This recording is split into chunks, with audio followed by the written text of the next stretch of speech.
¿Qué tal? Buenas noches, ¿cómo les va? Bienvenidas, bienvenidos. Estamos comenzando Fútbol y algo más a través de las radio portales desde Arica a Punta Arenas y por todas sus señales, por todas sus plataformas que son absolutamente todas. Don César Navarrete, muchas gracias, muy gentil como siempre usted en la sala máster de sonido. Y nosotros acá vamos a compartir como todos los días miércoles con el doctor Rodrigo Paz. Ya se incorpora también Velus, a quien ya saludamos en el comienzo de este programa. ¿Qué tal, Velus? Muy, pero muy buenas noches. Buenas noches a todos los amigos que escuchan este programa que se llama Fútbol y algo más.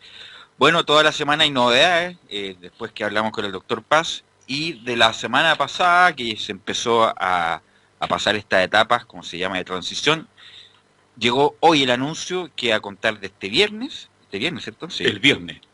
Viernes a las 5 de la mañana ya empieza la etapa de transición. No, el lunes. El lunes. Lunes 5 de la mañana. Ya, el lunes a las 5 de la mañana la etapa de transición en Santiago y Estación Central, que es una zona importante del Gran Santiago, donde confluye y transita mucha gente. Así que tenemos eso, y además con la novedad de esta vacuna rusa, sí, que le tienen menos fe que a Caputo en la U, algo parecido. Así que vamos... ha recibido felicitaciones Putin. Bueno, por eso es un buen tema. Por eso le vamos a preguntar al doctor qué validez tiene esto de la vacuna, porque entre comillas la sociedad científica como que todavía no le da el pulgar para arriba.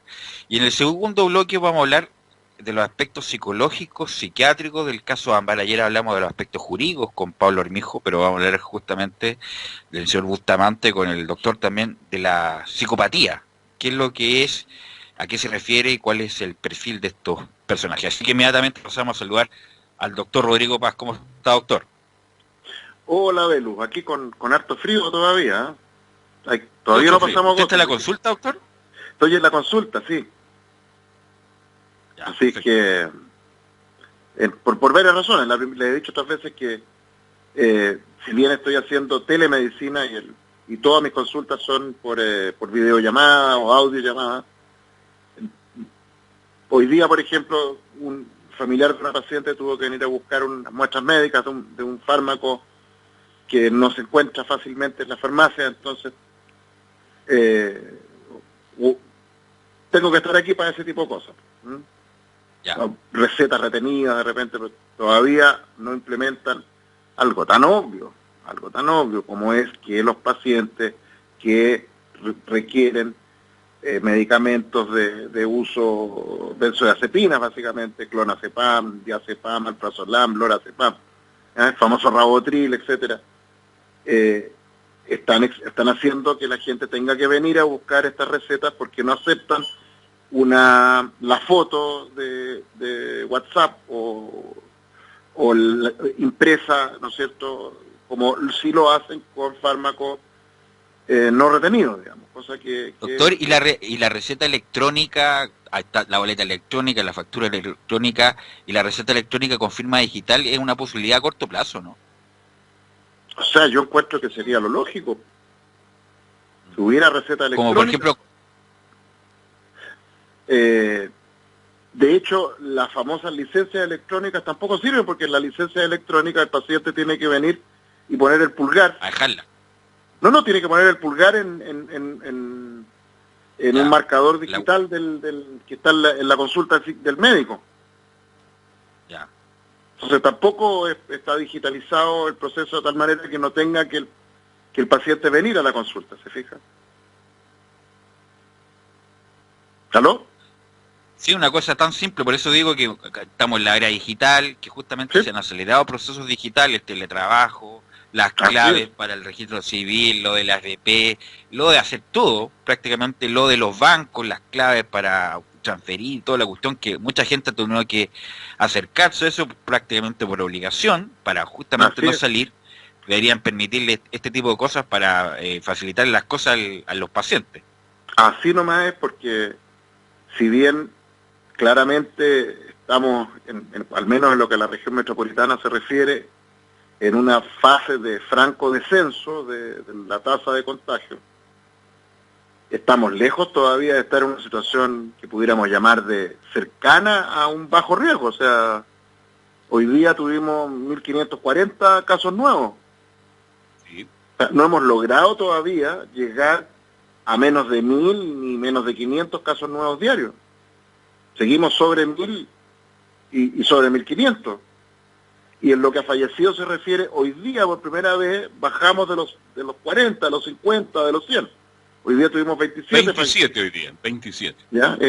Me parece que es el número más bajo de fallecidos. Correcto. Probablemente de los últimos 2 meses.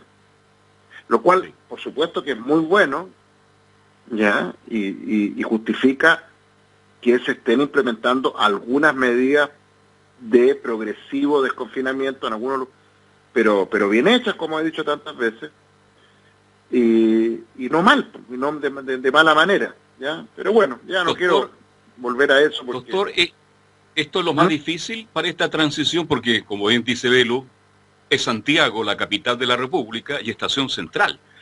¿Esta es la gran prueba? Mire, no sé exactamente. Yo creo que... A ver, yo voy a volver a lo que he dicho siempre. Yo creo que esto que se ha llamado transición, que en la práctica es terminar con las cuarentenas, eso es un eufemismo en la transición. No es una transición, se termina la cuarentena. Yo creo que las cuarentenas en toda la región metropolitana nunca debieron terminarse a fines de julio y comienzos de agosto.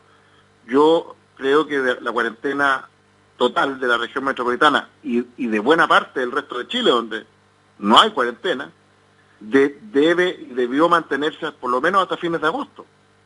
Yo creo que recién a fines de agosto vamos a tener probablemente una tasa de nuevos contagios bajo, espero, los 500, si es que no nos pilla ya el rebrote producto de estas apresuradas medidas que se están tomando. ¿Ya? Vuelvo al concepto que siempre he tratado de plantear. El momento para desconfinar es el momento en el cual el número de casos nuevos es tan bajito, ¿ya?, que ante el menor caso nuevo existe la posibilidad de identificar a esos casos nuevos y a su cadena de contacto, de tal manera de impedir el tener que hacer una cuarentena total, digamos, ¿ya? Esa es la lógica, ¿ya? Ustedes no sé si han escuchado, en Nueva Zelanda hace poco alcanzaron a estar como casi 2 meses sin casos nuevos, y ahora detectaron como no sé si 4 o 5 casos nuevos y decretaron cuarentena total. De nuevo. Así es. Bueno, o sea, alerta. Entiendo que decretaron cuarentena. Bueno, por lo menos hay alerta, aislaron a los personajes. ¿Ya? Bueno, no tengo el detalle si es cuarentena total, lo vamos a buscar al tiro. Revíselo por ahí, pero yo entiendo que decretaron por lo menos cuarentena en la zona, y bueno, y actuaron rápidamente, se fija, y eso con 4 casos nuevos, 6 casos nuevos. Nosotros tenemos 1.540. Entonces ahí uno se da cuenta la diferencia entre un país que está poniendo el cuidar la salud y la economía, que vuelvo a insistir en el mismo concepto, que en la medida que no seamos capaces de controlar la diseminación o la propagación de este virus, no solo eso afecta, nos afecta a todos en términos de que hay más enfermos y más muertos, sino que paraliza la economía, que es lo que todos queremos. Todos queremos que no haya muertos, que no haya más contagios y que se reactive la economía, porque sabemos... Eso es lo que queremos todos, claro. Sí, doctor, para el detalle de la información, para que la gente no está pendiente, claro.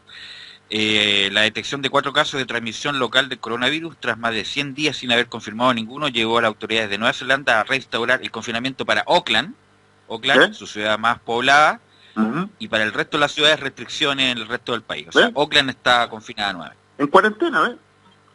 Eso es, imagínense, eso es un gobierno que actúa de manera responsable y que protege no solo las vidas, sino que la economía. ¿Por qué?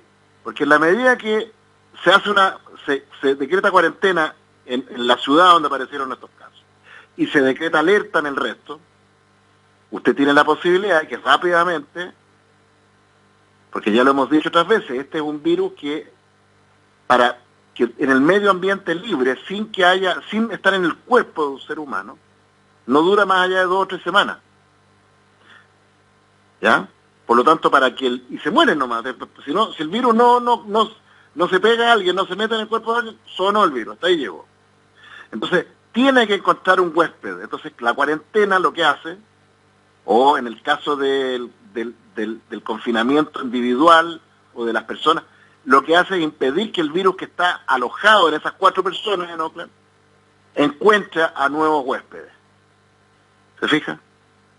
Y por eso entonces, en Oakland, aunque hagan una cuarentena de 3 semanas, la posibilidad de que aparezcan nuevos, pero bien hecha, la posibilidad, entonces, pueden hacer eso y luego de 3 semanas pueden volver a abrir Oakland y eso protege la vida y protege la economía. Correcto. Entonces, ahora lo que pasa, doctor, que hay una cuestión, bueno, psicológica también. No solamente pasa en Chile, en Argentina también veo mucha televisión.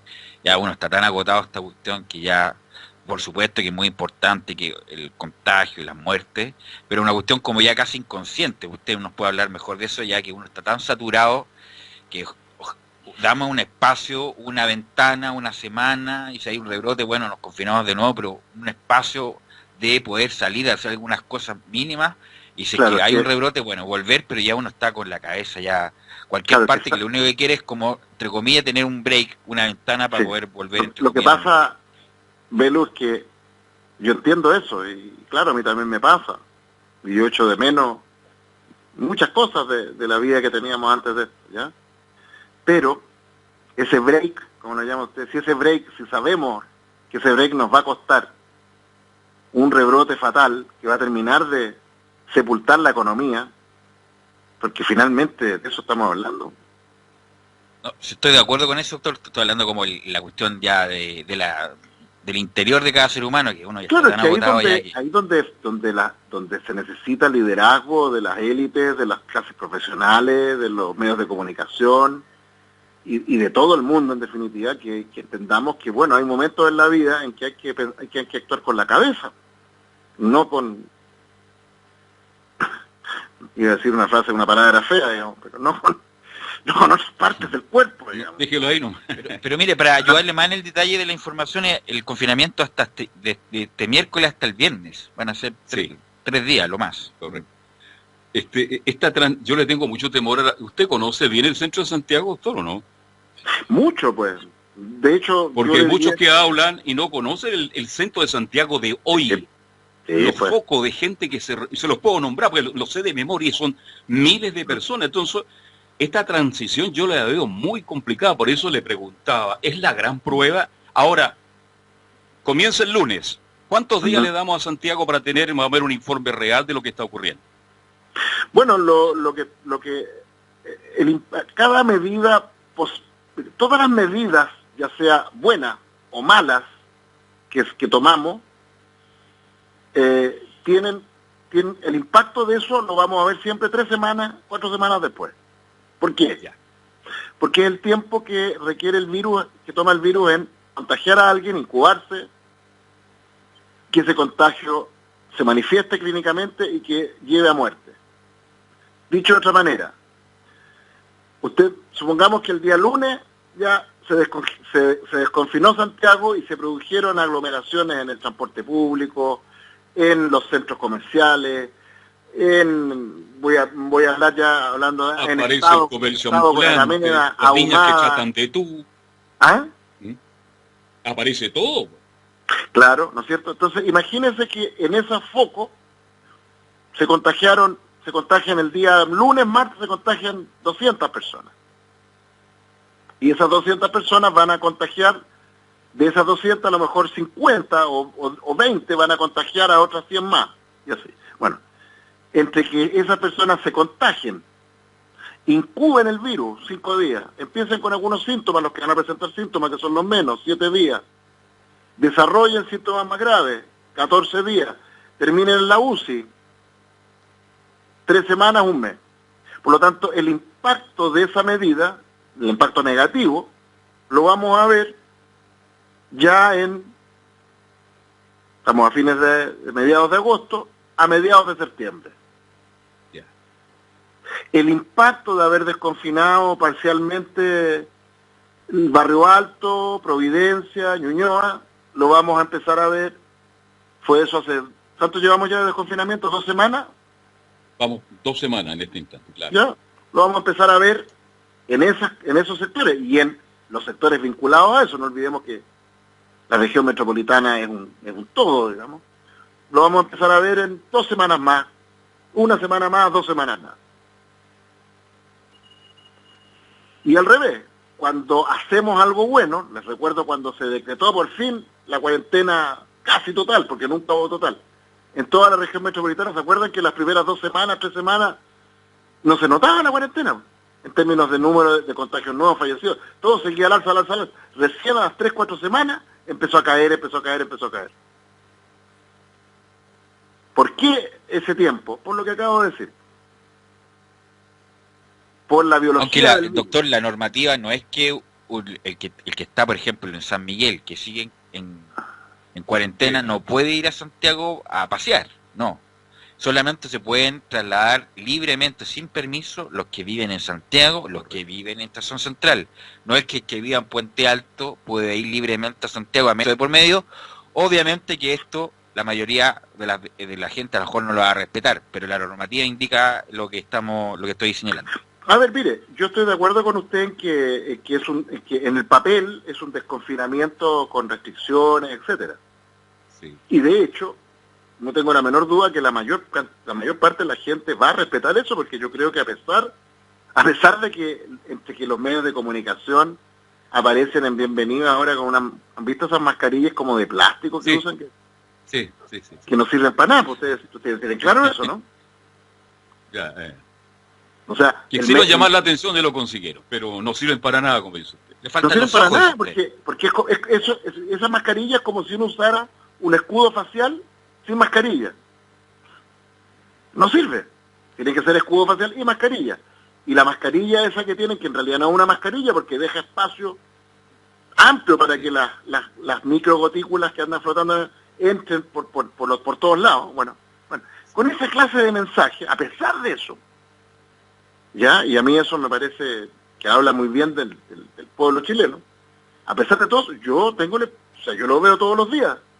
Camino a mi consulta y cuando salgo a mi consulta, yo creo que el 99% de la gente anda con mascarilla, se cuida, se protege, toma distancia. De eso no hay duda, digamos. Y de hecho lo veo en mis pacientes, de todos los estratos sociales. La gente sigue cuidándose, sigue saliendo de sus casas para cosas súper puntuales. En general hay bastante conciencia y eso es lo que yo creo que va a impedir que estos desconfinamientos prematuros se traduzcan en cosas más graves. Pero claro, inevitablemente inevitablemente algún impacto va a tener, especialmente porque yo creo que el problema principal va a estar en el transporte. Sí. Me lo he dicho otras veces ya, que el gran foco de contagio claro, es respecto, sí. el transporte público y por otro lado la faena. La faena de la construcción. El otro día hicieron un reportaje donde mostraban un poco los esfuerzos que estaba haciendo la Cámara Chilena de Construcción y algunas empresas de construcción en términos de dotar de mascarillas a la gente, a los obreros, qué sé yo. Pero uno ve, incluso estaban hablando, algunas empresas constructoras estaban organizando para dotar de medios de transporte alternativos, o incluso organizar aquellos trabajadores que tienen vehículos que pudieran transportar a 2 personas más. Claramente hay un esfuerzo ahí, ¿se fija? Pero me parece que el gran problema del desconfinamiento de las faenas productivas, construcción, pesquera, minera, el retail, etcétera, es que no se ha montado un sistema de trazabilidad interno, lo que yo les decía el otro día. Es clave, dado que no existe un sistema de trazabilidad externo a nivel de los consultorios del sistema de salud, que la empresa privada genere sistemas internos de trazabilidad. O sea, si yo hoy día fuera empresario de la construcción, de la minería, O sea, yo contrataría médicos, contrataría enfermeras, contrataría trazadores, que estuvieran, lo que les decía el otro día, haciendo control y educación y buscando los contagios entre mis trabajadores, de tal manera de hacer un sistema de protección interna, ¿me siguen? Sí. Eso creo que podría tener un tremendo impacto, pero no se está haciendo, desgraciadamente. Entonces mi temor, ojalá me equivoque, es que vamos a empezar a tener focos, bueno, como lo que está ocurriendo en los lugares donde no se ha hecho. Sí. Ahora leía recién en Aysén, los focos de rebrote que hay en Aysén son en las pesqueras, en las salmoneras. Exacto. Bueno, Tahuatahua entra a cuarentena también. San Vicente de Tahuatahua. ¿Mm? Sí. Bueno, ese es el otro. Ahora, gran doctor, tema. una pregunta antes que se nos vaya el tiempo porque pasa tan rápido. Esto que los niños puedan salir 3 veces a la semana, ¿qué le parece? Me parece una infamia, una pésima señal. Eso me parece innecesario. ¿Ah? O sea, que aparezca además la subsecretaria de la infancia, digamos, respaldando esa medida. O sea, déjeme decirlo de esta manera. Ustedes son tíos, abuelos, no sé, papás.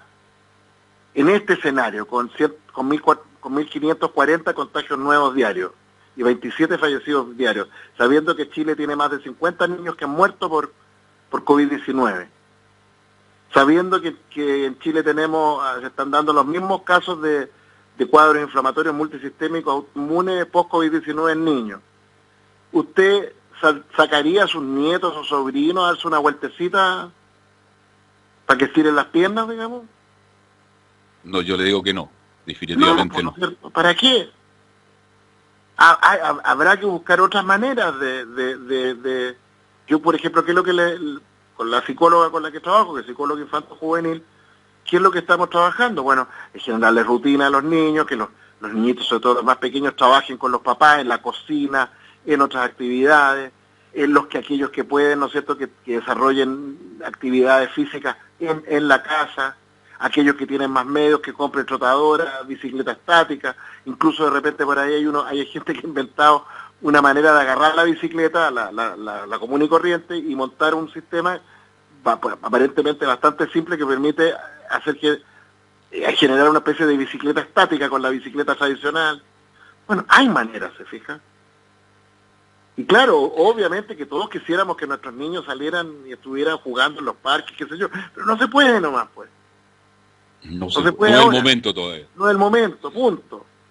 Más aún cuando ya durante meses la OMS y buena parte de las élites médicas estaban transmitiendo la farsa esta de que los niños no se contagiaban del virus y no eran contagiosos, ¿se acuerdan? Sí, me acuerdo, sí. Mucho, y hay amplia evidencia de que los niños no solo se contagian, sino que son tremendamente contagiantes. Pero a pesar de eso, seguimos con estas señales que yo no dudo en calificar a estas alturas de asesinas, ¿no? Ahora, doctor, bueno, nos quedan 5 minutos de este bloque. Lo que quería comentar es la famosa vacuna rusa, como que así suelto de cuerpo, Putin dijo no, y la vacuna es exitosa, eficiente, eficaz, dura 2 años, y así como, mira, los rusos, bien, bueno, primero, la vacuna se va a llamar Chernobyl, entonces la pregunta es, ¿qué cierto hay de esto? Si es venta de humo, ¿qué cree usted? No sé cómo Putin o cualquiera, un científico, podría afirmar que una vacuna, la que sea, genera una inmunidad que dura 2 años. Si la vacuna no tiene 2 años de existencia, es ridículo, es contradictorio los términos, digamos. Es como si yo le dijera, mire, le presento el nuevo antidepresivo que garantiza que los pacientes tratados con antidepresivo durante 2 años no vuelven a recaer en depresión. Entonces digo, oiga, doctor, pero si este fármaco que usted trae no tiene ni 2 meses, ¿cómo puede predecir que va a generar una respuesta que dure 2 años? Es ridículo, es absurdo. Y agreguémosle a eso lo que ya hemos hablado, de que existe amplia evidencia que el virus en forma natural, el SARS-CoV-2, induce una respuesta inmune en lo que a anticuerpos se refiere, que en el mejor de los casos dura 3 meses, induce una respuesta celular, con inmunidad ya no de anticuerpos, sino que de linfocitos, que puede durar más tiempo, pero que hay sospechas muy fundadas de que una parte por lo menos de esas personas que generan esa inmunidad celular, con linfocitos que quedan con memoria para el SARS-CoV-2 o para sus primos hermanos, los beta coronavirus del resfrío común, esos linfocitos, en vez de servir para proteger al huésped, en caso que se infecte o se reinfecte, más bien podrían generar ADE, anticuerpos dependientes de potenciación de la reinfección, que es lo que explicaría por qué los viejos, o los adultos ya mayores, sobre 50, sobre 60, ni hablar de eso, que han tenido muchas experiencias por resfríos comunes, por beta coronavirus a lo largo de su vida, esos linfocitos que quedan, que hacen reacción cruzada con el beta coronavirus SARS-CoV-2, en vez de proteger al huésped, terminan activando una respuesta hiperinmune que termina matando al huésped. Entonces, esa es la gran pregunta para cualquier vacuna. ¿Cómo van a garantizar que esa vacuna no genere una inmunidad a nivel de anticuerpos y sobre todo de linfocitos, que en vez de proteger a los vacunados, los termine poniendo en riesgo de desarrollar ADE al SARS-CoV-2 o a otros betacoronavirus después de 2, 3, 4, 5, 6, hasta 10 años? Entonces, a mí, hasta que no me demuestren que los vacunados con la vacuna de Putin, la de Trump o la que sea, digamos, se vacunaron y pasaron 5, 6 años post-vacunados, y la prevalencia en ese grupo de los vacunados de reacciones hiperinmunes fue menor o igual a la de la población general, hasta que no me demuestren eso, yo no me vacuno ni permitiría que nadie que yo quiero se vacune.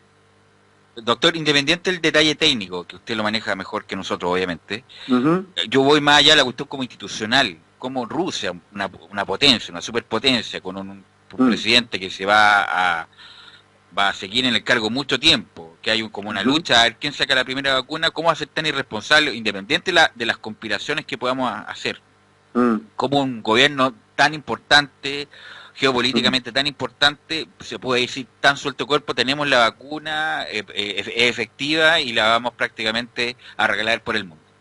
Tú lo dijiste, una lucha de las grandes potencias, pues.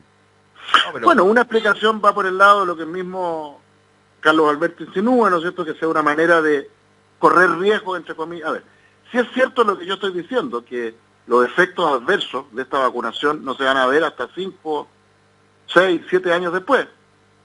Ojo con eso, porque el ADE toma tiempo. Para que haya ADE tiene que haber una inmunidad que se va acumulando, ¿ya? Y en algún minuto genera respuestas hiperinmunes. Por lo tanto, una posibilidad sea la que dice Carlos Alberto, que esto sea simplemente, sabiendo que hay ese riesgo, Putin o quien sea diga, bueno, total, como los efectos adversos de estas vacunas no se van a ver al corto plazo ni al mediano, sino que al largo plazo, apuesto entonces a que en el mediano y corto plazo no se va a notar la mortalidad asociada a esta vacunación. 1. Y 2, además, si se nota, va a ser a mediano plazo, en el peor de los escenarios, y yo apuesto que mientras tanto voy acumulando puntos en una lucha geopolítica, etcétera, etcétera. Y por otro lado está el gran tema, digamos, de que son estos mismos gobiernos, ya no hablo solo de Putin, en general, de todas las élites, que no han hecho nada para detener la propagación del virus con medidas que sí son efectivas. Si dicho de otra manera, este virus, o sea, no tendría por qué estar hoy día clamando por una vacuna si los gobiernos, las élites, hicieran lo que hay que hacer para evitarla. Yo lo he dicho varias veces. Este virus no es un virus omnipotente. No es difícil, no es imposible, ni siquiera difícil, no contagiarse. Basta con que tengamos doble mascarilla, protectores faciales, sistemas de seguridad en los trabajos, y podríamos tener una nueva normalidad, que sería extraña porque tendríamos que estar todos con dobles mascarillas, protectores faciales y todas estas cosas, pero donde habría muy pocos contagios. En estricto rigor, no necesitamos la vacuna. ¿Me siguen?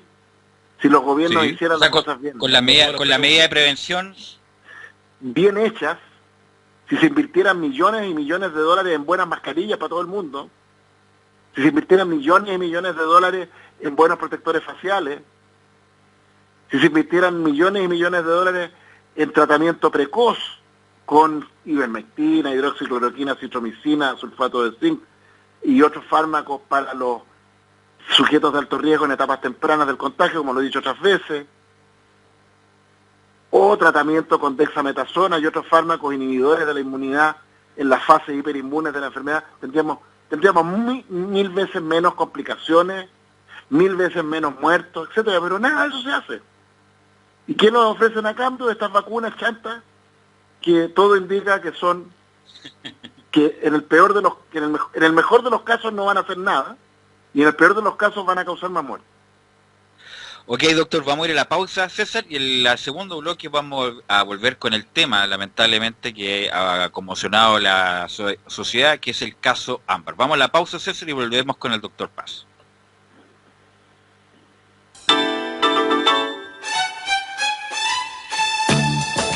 Estamos presentando Fútbol y algo más con Carlos Alberto Bravo, una presentación de Ahumada Comercial y Compañía Limitada, expertos en laminados decorativos de alta presión.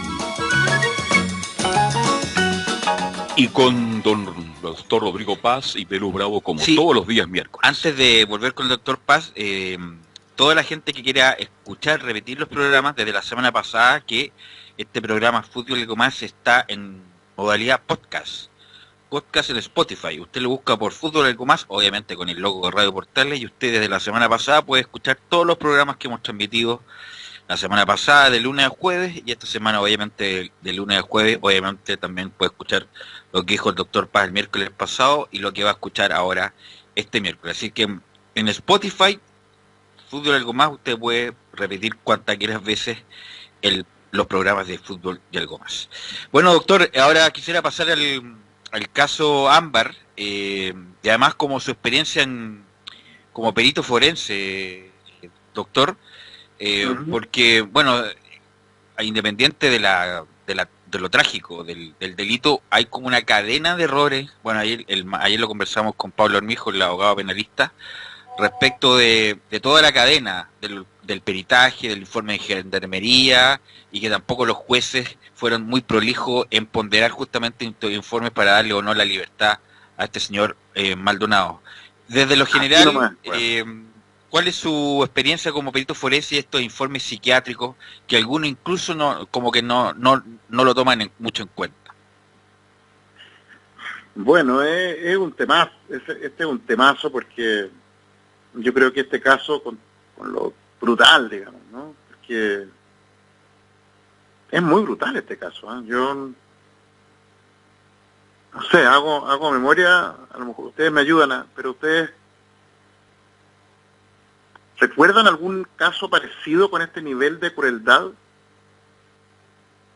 Bueno, el caso anterior de Bustamante, que lo hizo con su expareja y con el hijo, también es un caso brutal, doctor. Sí, sin duda, pero en ese caso tengo la impresión de que no está esto de esta planificación, esto de haber violentado sexualmente a esta chiquilla.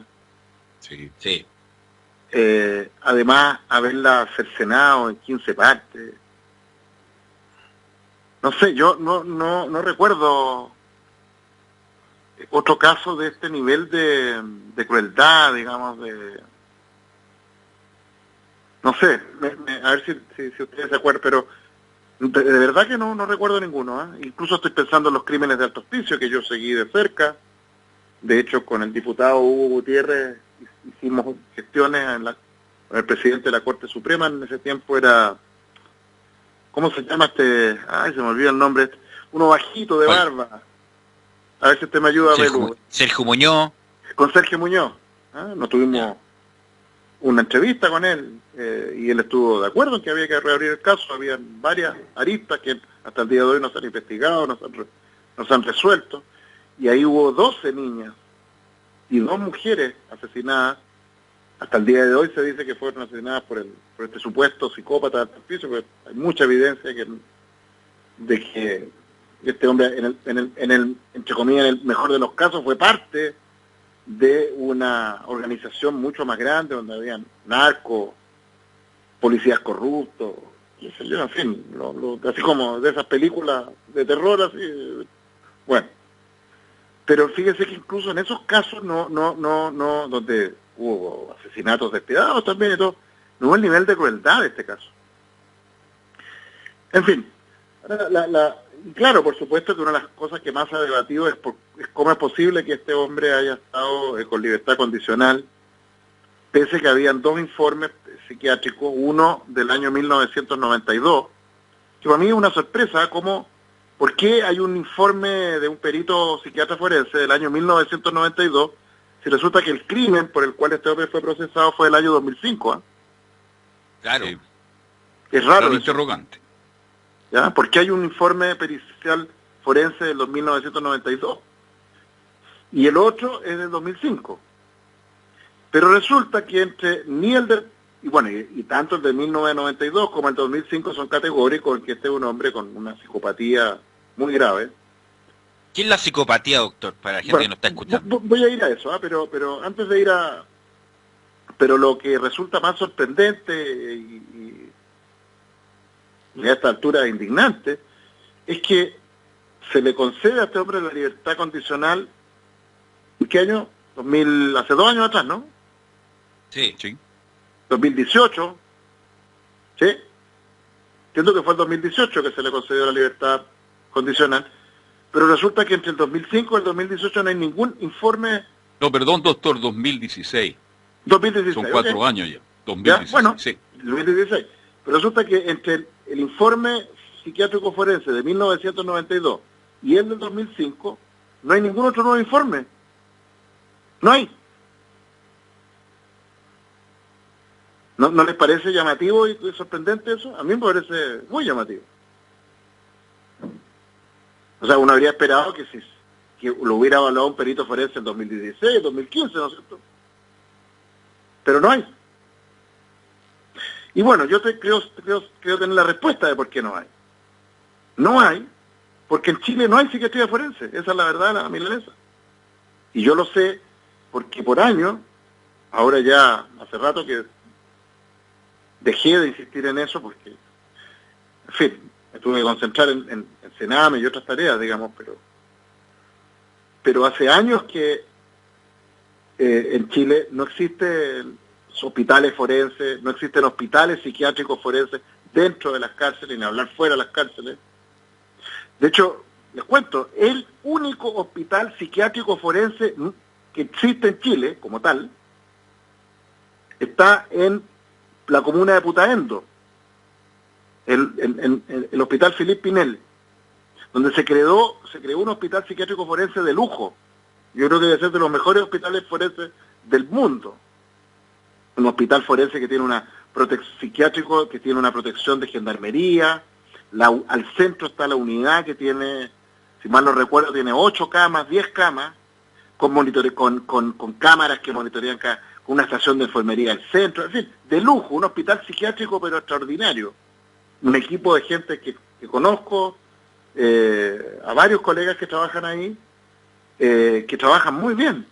De hecho, en ese hospital forense fue donde se diagnosticó, se rehabilitó, ¿se acuerdan? Este chiquillo que se hizo famoso, un chiquillo esquizofrénico, se hizo famoso por asesinar a un cura en la catedral, ¿se acuerdan? Sí, Rodrigo Orias, sí. Se llama, algo así. Que ahí sí. se internó, se trató y se rehabilitó este chiquillo. Bueno, ese hospital forense se creó, se destinó dinero para crearlo el año 2000. ¿Y saben por qué? Porque un doctor llamado Rodrigo Paz, que en ese momento era jefe subrogante del servicio de psiquiatría forense del Hospital Horvitz, le tocó recibir a un montón de furgones de gendarmería que llegaron al hospital con 50 y tantos reos insanos, reos que estaban declarados insanos, enfermos mentales, en la cárcel, en la ex cárcel pública, en la Peni, y que alguien por ahí, un abogado, puso un recurso de protección, de amparo en realidad, a favor de ellos, Y la Corte Suprema, con el todo derecho, falló que esas personas no tenían por qué estar ahí, tenían que estar en un hospital psiquiátrico, forense. Y los mandaron a las únicas camas de psiquiatría forense, porque era una unidad de psiquiatría forense dentro del hospital psiquiátrico, del Instituto Horvitz, donde teníamos 40 camas, copadas por supuesto, y llegaron con estos 50 reos insanos. Entonces el gendarme me dice, doctor, ¿usted es el jefe de esto? Sí, yo soy. Me dice, bueno, fírmeme aquí, tiene que recibirme a estos 52 reos insanos. ¿De dónde quiere que los meta? Le dije yo, en el entretecho, debajo de las camas, ¿dónde? Doctor, me dice, pero tiene que recibir, esto es una orden. ¿Ah? Arriba un árbol. Claro, digo, esto es una orden de la Corte Suprema, si usted no la acata, usted cae en desacato y se va a ir preso. Bueno, me tendré que ir preso, le digo yo, pero yo no puedo ser cómplice de esto. Si yo se lo recibo, se van a fugar, se van a morir, se va a quedar la escoba y yo voy a ser el cómplice de esto. Así que no se los recibo. Por supuesto, me llamó el director del hospital que lo recibiera, después me llamó alguien del Ministerio de Salud que lo recibiera, Alex Figueroa, que en paz descanse, compañero de universidad, de la Universidad Católica, estaba de ministro de Salud en una época, y le dije, no los voy a recibir, se armó un quilombo, al otro día entrevistado por Pablo Norato, me acuerdo, no, ni siquiera Sánchez, ¿se acuerdan de este periodista famoso de Canal 3? Cristian Sánchez. Ya Sánchez me entrevista, ¿no es cierto?, le digo que no voy a recibir, y se armó finalmente se logró, se incendió esto, finalmente todo el hospital psiquiátrico me apoyó, se fue a paro. Hospital psiquiátrico en paro, portada la segunda de la época. Bueno, y el gobierno de la época, Frei Montalva, Frei, ¿cómo se llama? Ruiz Tagle. Frei Ruiz Tagle, de presidente, y mi querido ex compañero de universidad, Alex Figueroa, ministro de Salud, tuvieron que invertir varios millones de pesos y crearon el hospital forense que hasta el día de hoy existe en el Filipinel. Pero no existe, aparte de eso no se ha creado nadie. ¿Y sabe por qué no se ha creado nadie? Otro hospital, porque mis colegas siguen aceptando que les metan reos insanos en los servicios de psiquiatría no preparados, etcétera, etcétera, etcétera, etcétera. Bueno, no hay psiquiatría forense, no hay camas psiquiátricas forenses, no hay especialistas forenses, no. Entonces, en la ausencia de eso es el caos. Entonces tenemos Doctor, las cárceles independiente de eso, a lo que me refería yo, si un informe de un psiquiatra dice que este reo no está en condiciones de que pero ¿quién va a considerar si no había informe? A eso voy. En estricto rigor. No, pero cuando hacen el informe de gendarmería, porque, bueno, usted sabe mejor que yo, esta psicopatía, por eso le quería preguntar qué es la psicopatía, no era el tiempo, que nos quedan pocos minutos también, qué es la psicopatía y si estos delincuentes, no, ¿cómo decirlo?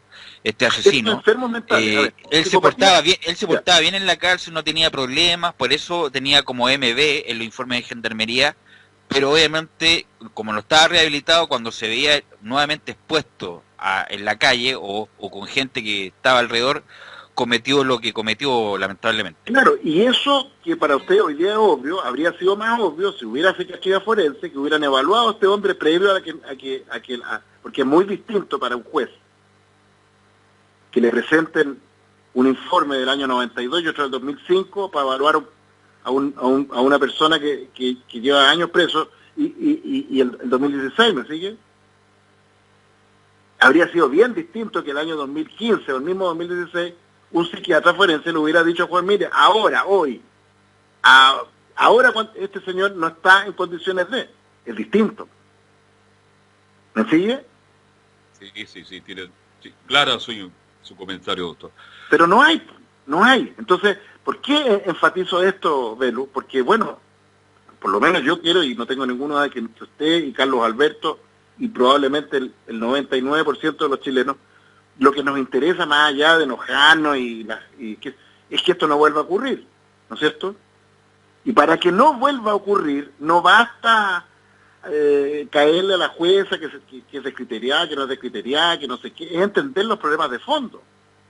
Y uno de los problemas de fondo, tras esta libertad condicional mal indicada en esta persona, es que no hay psiquiatras forenses, ni psiquiatría forense hoy día en Chile. 1. 2.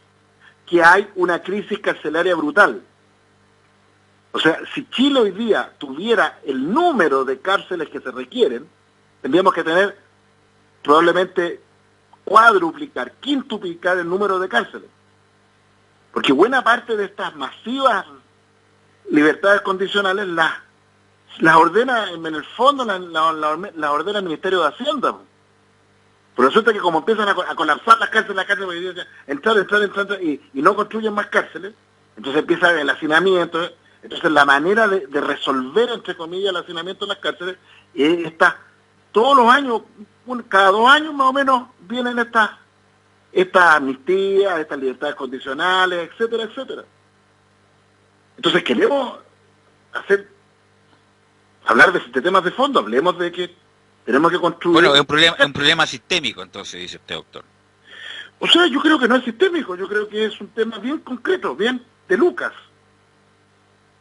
Se necesitan construir por lo menos 3 veces más cárceles de las que hay. Se necesita invertir en psiquiatría forense. Se necesita invertir en que en los penales haya rehabilitación real. Ahora, doctor, para un informe de esta naturaleza, mire lo que ha significado. ¿Gendarmería tiene atribuciones o no? No, pues da un informe de conducta al interior de la cárcel. Perfecto. A eso es el informe que sí, se acota. A usted le da... Lo que Carlos Alberto está diciendo es una cosa más de fondo. Es ¿por qué Gendarmería tendría que estar...? A eso voy, pues. No, pero es que, bueno, la normativa indica eso. Independiente de que esté bien o mal, lo podemos evaluar, por supuesto, pero Gendarmería tiene que dar un informe respecto a cómo se porta en la cárcel. Sí, pero eso es irrelevante. Pero por eso le digo. O sea, lo lógico sería, si hubiera psiquiatría forense, y cuando digo psiquiatría forense, digo psiquiatra forense, neurólogo forense, asistentes sociales forenses, psicólogos forenses, camas de psiquiatría forense, etcétera, programas de rehabilitación forense, etcétera. Claro que ahí lo que haría Gendarmería sería una parte mínima del informe, pero el grueso del informe estaría a cargo de profesionales expertos en conducta criminal. Pero claro, a lo que refiero es que Gendarmería solamente está acotado a lo que pasa en el penal, si se porta bien, si no tuvo alguna riña con algún Claro, reo. pero eso y eso es lo que hace Gendarmería, ¿no? Bueno, y además no le olvide que quienes tienen a cargo los programas de rehabilitación hoy día en Chile son gendarmes.